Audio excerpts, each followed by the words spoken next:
நம்முடைய வாழ்க்கையில தேவன் அனுமதித்திருக்கிற ஒரு சில வியாதிகளோ போராட்டங்களோ தேவன் எதற்காக அனுமதித்தார் என்று சொல்லி நாம் அடிக்கடி சிந்திப்பது வழக்கம்.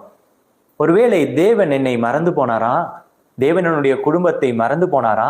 நாம் செய்கிற நல்ல கிரியைகள் எல்லாம் வீணாக்கப்பட்டு விட்டதா என்று சொல்லி நாம் சிந்திப்பது வழக்கம். ஆனால் தேவன் ஒரு பிள்ளையை ஏதோ ஒரு காரியத்திற்காக தயார்படுத்துவதை நாம் உணராதவர்களாய் நாம் இருக்கிறோம். உங்களை ஒவ்வொருவரையும் தேவன் ஒரு எழுப்புதலை நோக்கி தயார்படுத்தி கொண்டிருக்கிறார்.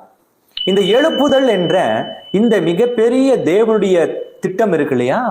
இந்த மிகப்பெரிய தேவனுடைய திட்டம் ஒரு சில நேரங்களிலே தடைப்படுகிறது. எப்படிப்பட்ட நேரங்களிலே தடைப்படும்? ஒரு 6 காரியங்கள் இன்றைய வாழ்க்கையில நமக்கு கிறிஸ்தவர்களுக்கு எழுப்புதலை உண்டாக்காதபடிக்கு தடையா இருக்கிறது. அது என்னென்ன காரியங்கள் என்று பார்க்கலாம். 1, பாவம்.